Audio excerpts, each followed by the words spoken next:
Hey guys, it's Smurfy, back for round 4, and again we're on the play.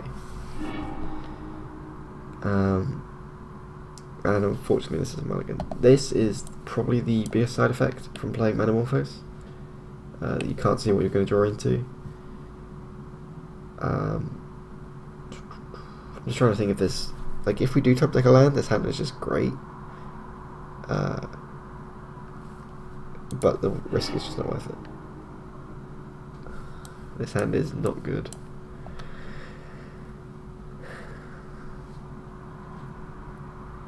But we have to keep this. Again, like, we run an incredibly low amount of spells in the deck, and yeah, we're still drawing more than creatures. And only 19 lands. Seem to get lots or none, but you know, whatever.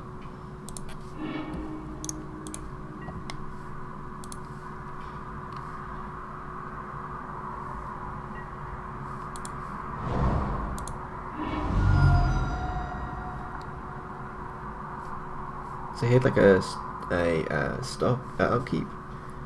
Can't imagine there's any deck in particular that suggests he's playing.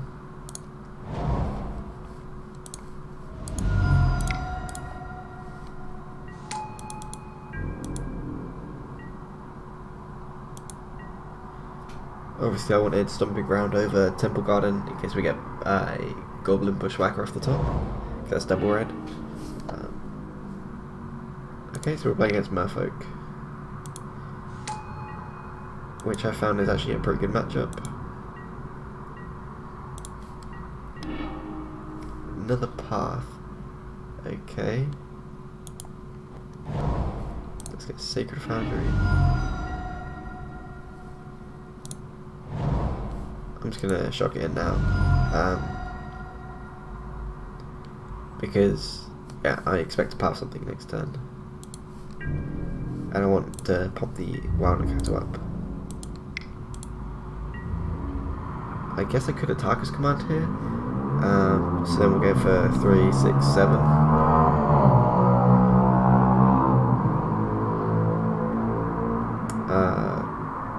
But I think it's better to keep it so that we can like get better blocks or better attacks against Merfolk. Probably better attacks considering we have double path. And he's got the white splash, so that to me says that he's playing Path to Exile.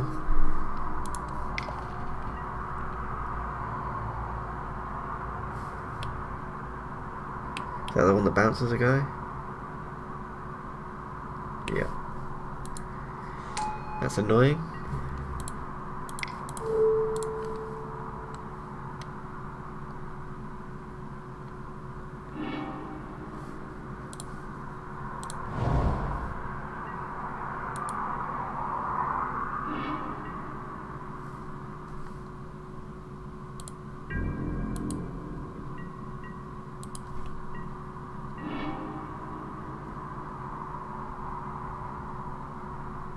Okay, the thing I probably should have taken more time to consider is the fact that because we pathed that then, he can now untap, go up to 4 land if he has another land, which I assume he does, take up Aether, then he can play that off the Harbinger off the Aether into Master of Waves.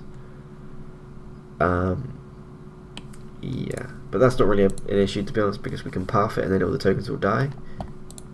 But yeah, just thought I should mention that. Play Nacatl to make our drop and pass.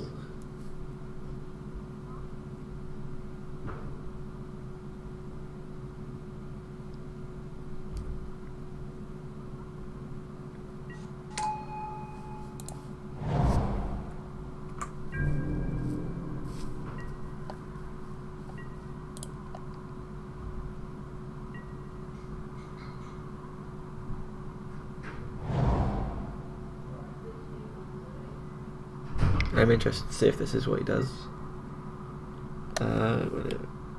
Whenever you cast a Merfolk spell, you may tap or untap target permanent. Okay.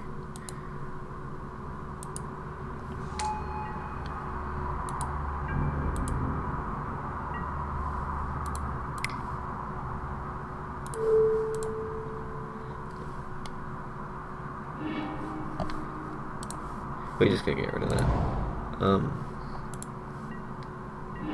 Yeah, there's no way we're winning this now. Okay, so sideboarding, we want to bring in probably the extra path and 2 Searing Blaze. And what do we want to take out?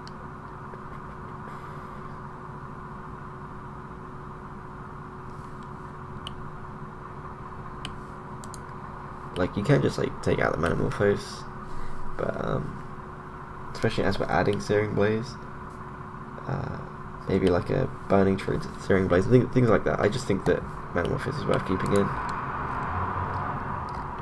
I'm not really sure what the cut is here. Probably just Bolt, because there's always going to be targets for Searing Blaze pretty much.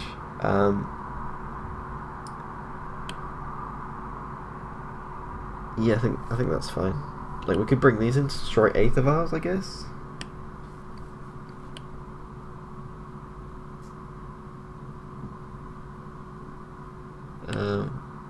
But again, it's just Aether Vial they have, so I don't think that's worth it. And we could play Lightning Helix over Searing Blaze, to be fair. No, I think Searing Blaze is better. Alright, we're gonna run with this.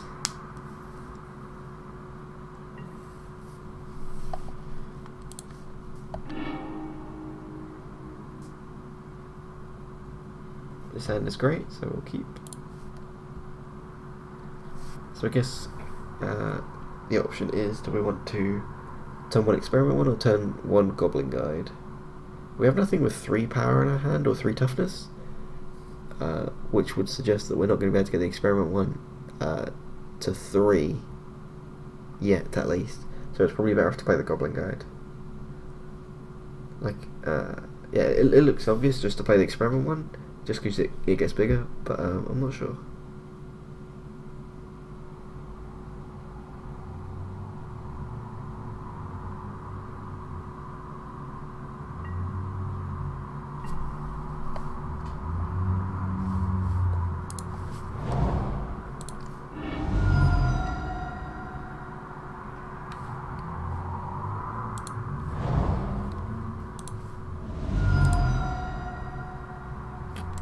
The only other thing to consider is that, so if we play Experiment 1 turn 2, and then, sorry, turn 1, and then turn 2 play the Bushwhacker, that won't pump it. Okay, yeah, I think it's better to play Goblin Guide here.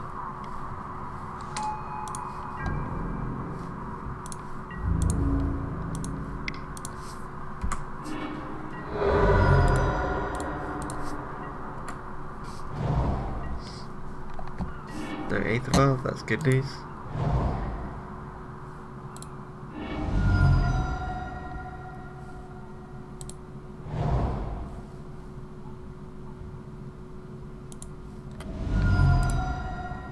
I think I just want to kick this, and then next turn I can Experiment 1 into Reckless Bushwhacker.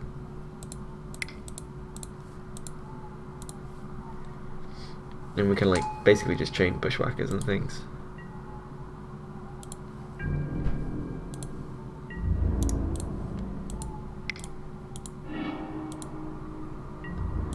Attacking for 5 is nice. What do we reveal?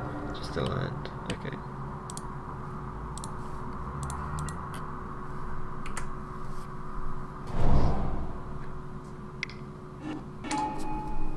That's pretty good. You'll have to bounce that, yeah.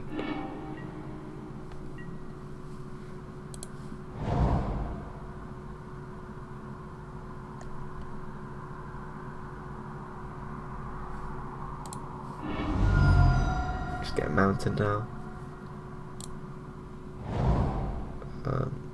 He hasn't got any white lands for the paths, and we don't know he's playing path. We just like assumed from the white. But I think it's fair to say. But yeah.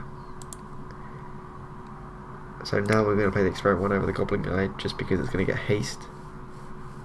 Yeah, I think it's just fair to play this now.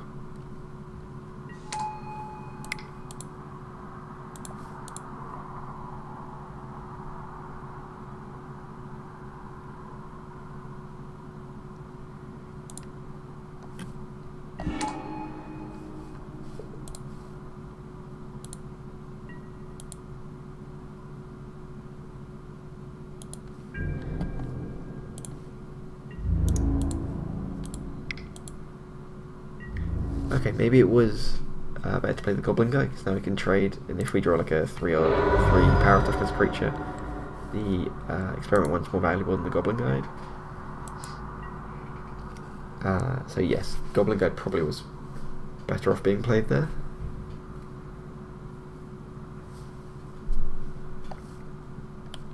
But I doubt it'll make too much difference. But we'll find out, I guess. That's annoying. Do that on this one. Yep. And that's... okay.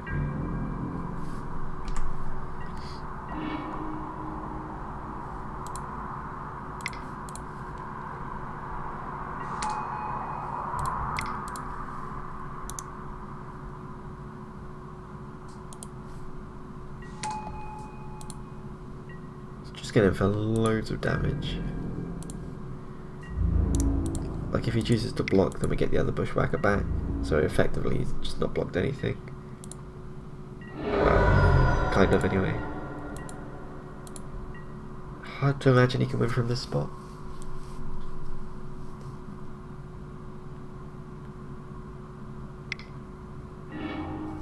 That's fine.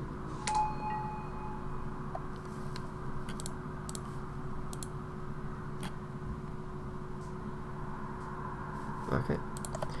Sweet. Okay, sideboarding, I think I'm happy with those. However, where is it? Searing Blaze? Yeah, I'm not sure if the Searing Blaze are better than the bolts. Just because again, like, normally Searing Blaze is like a, if you play against like another zoo deck or something. Yeah, I'm just not sure which one's better in this position. I think we're going to keep the Searing Blaze.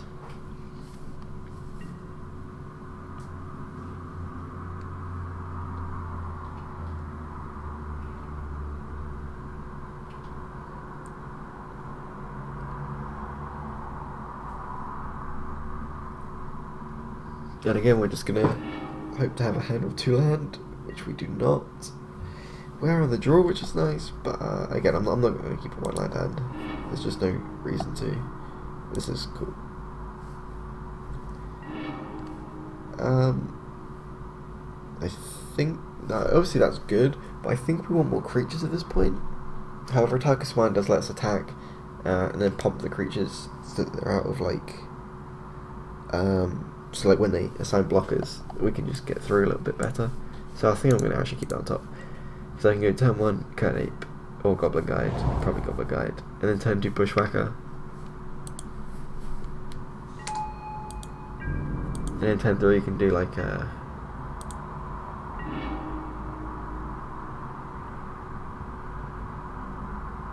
Okay. So first of all we'll fetch. So just things considering, if I do want to turn 1 play a 1-drop, turn 2 play Bushwhacker, turn 3 play the other 1-drop for Atarka's Command, that would suggest that it's better to play the Kird Ape first, just so then the Goblin Guide also gets, because then as the Goblin Guide will be played on turn 3, that'll also get the +1/+1 and hopefully kill an extra creature instead of trading with one. But obviously that's like 2 draw steps off, so a lot could change in that time.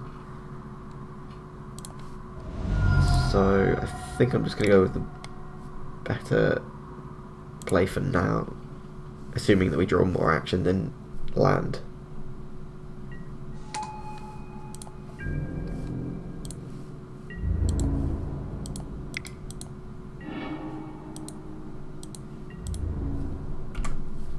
And give them an eye, that's cool.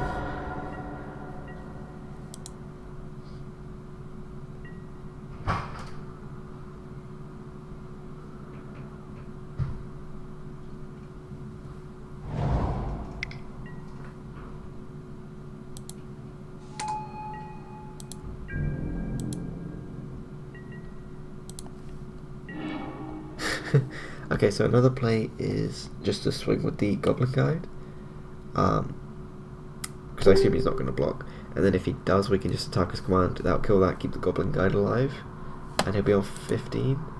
How that does mean if he plays a Curse Catcher, which is just Force Spike on a creature, so he can sack it and he can play off the Eighth of Art. But then all we do is trade and trade resources again. So I think I'm just going to play the landed attack and see what happens.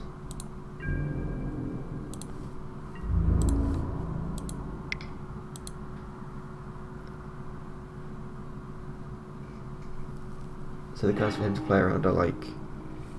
What on earth is that? Oh, okay, sure. So like Gorklan Rampager, Atarka's command, I think. Any 2 cards really. Oh wow, he's going to block.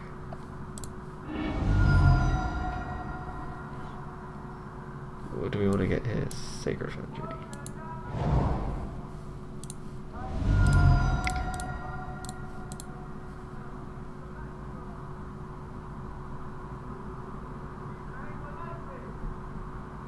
That's the one we want. That was a pretty big turn. And then again, next turn we can just go Kird Ape into Bushwhacker. So if we did play the Kird Ape there, on turn 1, none of that would have happened. So interesting how that turned out.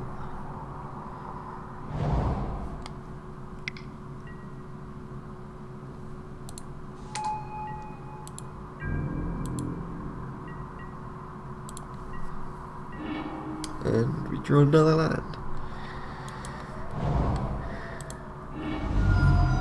Playing 19 land, we're fairly consistently flooding, which is annoying, but that's magic. Eighth of Art on 2.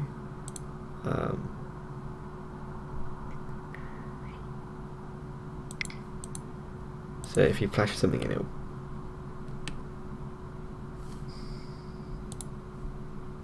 So if he flashes in another Lord, I'll make both of them 3/3s. So then he can block the Goblin Guide. Well, then whatever he casts pretty much will trade with, except with the Bushwhacker, because the Bushwhacker will have 2 power, assuming he flashes in another Lord. But I just don't think we can wait too much longer anyway.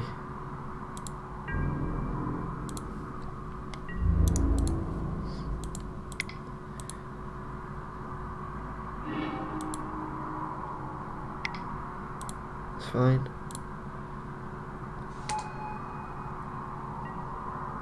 Okay, that's pretty impactful.